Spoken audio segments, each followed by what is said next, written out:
AI 반도체 선두주자 엔비디아가 현지 시간 18일 역대 가장 강력한 칩이라는 차세대 AI 칩을 전격 공개했습니다.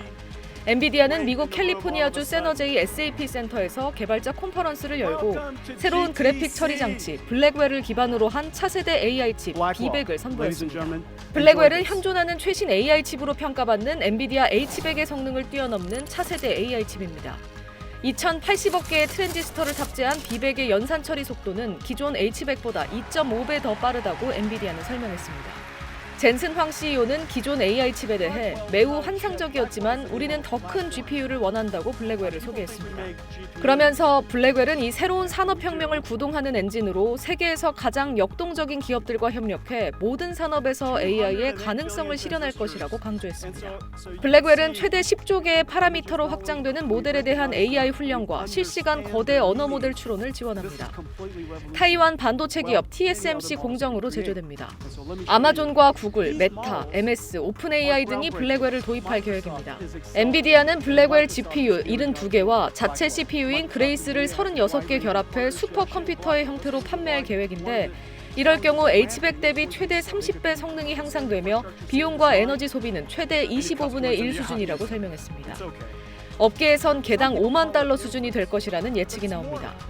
엔비디아는 자체적으로 직접 훈련시킨 로봇 오렌지와 그레이를 등장시키고 로봇 훈련 플랫폼 구축을 위한 프로젝트를 시작했다고 공개하기도 했습니다. SBS 김민정입니다. 인간과 자유롭게 대화하고 스스로 판단하는 로봇. Because it's the only edible item I could provide you with from the table. 이런 로봇 두뇌의 성능도 인공지능 반도체에 좌우됩니다. AI 반도체 시장을 장악하고 있는 기업 엔비디아. 핵심 제품은 H100입니다. 한 4천만 원 정도. 공급이 못 따라가는 상황이고요. 분해의 내부를 들여다봤습니다. GPU와 주변의 6개 HBM3. 설계와 GPU는 미국의 엔비디아, HBM은 한국 SK 하이닉스가 맡는데 일본의 소부장 기업이 필요합니다. 패키징과 파운드리는 타이완 TSMC가 담당합니다. 중국에 수출 금지됐다는 점에서 중국과 칠포 동맹 간 반도체 대립 구도가 드러납니다. 공급망을 놓고 기업 간 사활이 걸린 기술 패권 경쟁도 동시에 벌어지고 있습니다. There was the chip war between the United States and the Soviet Union during the Cold War, which was primarily military in focus. There was a commercial chip war between the United States and Japan during the 1980s and early 1990s. And then today there's a new phase in chip war. AI 시대에 펼쳐지는 세 번째 반도체 전쟁.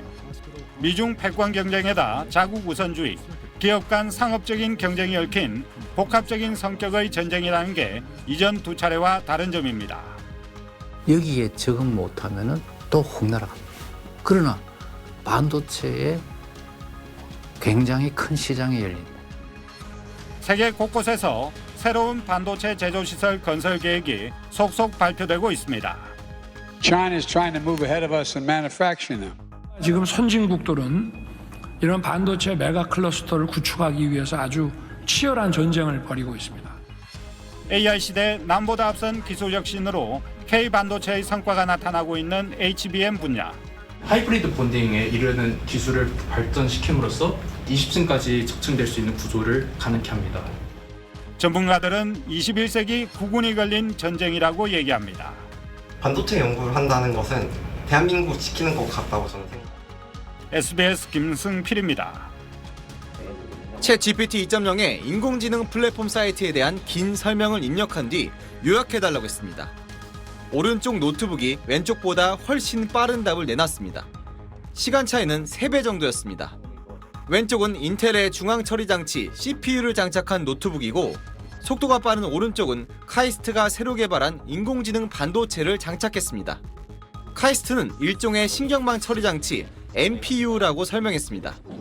NPU는 사람의 뇌 구조와 기능을 모방한 장치인데 사람의 뇌가 생각을 많이 하면 에너지를 많이 쓰고 쉴 땐 에너지를 적게 쓰는 것처럼 전력을 효율적으로 쓰는 장점이 있습니다.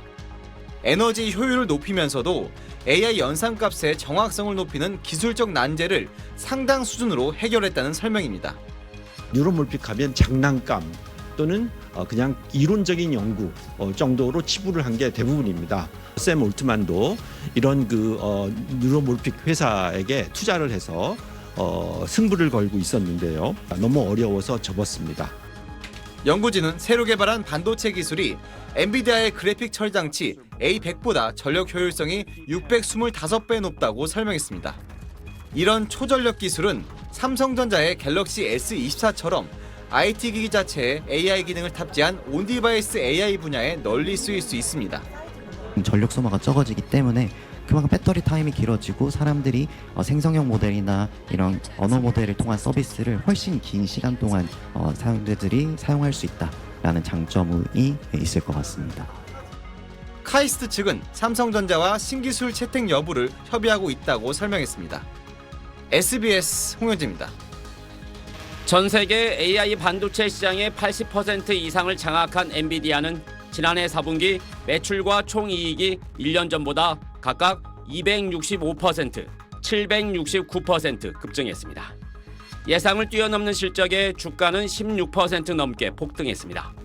하루에 증가한 시가총액이 미국 증시 역대 최대인 약 361조 원, SK 하이닉스 전체 시가총액의 3배 규모입니다.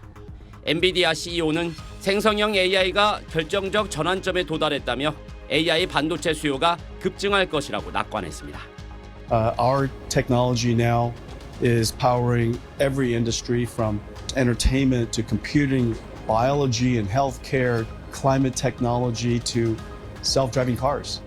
시장조사 업체들은 AI 반도체 시장이 2030년이면 현재의 10배에서 20배까지 커질 것으로 보고 있습니다. 이런 가운데 미국 인텔은 올 연말부터 1.8 나노급, 2027년에 1.4 나노급 반도체 양산에 들어간다고 발표했습니다. 반도체의 회로 선폭을 뜻하는 나노 단위가 작을수록 처리 속도가 빨라지는데 반도체 위탁 생산, 즉 파운드리 세계 1, 2위인 TSMC와 삼성전자의 기술 수준을 단숨에 따라잡겠다는 구상입니다. We said, yes, get to be a large, meaningful, the second largest foundry. 엔비디아와 애플 등 대형 고객을 확보한 TSMC는 앞서가고 마이크로소프트에서 약 20조 원 규모를 수주한 인텔의 추격에 삼성전자 등 국내 기업이 쫓기는 모양새입니다.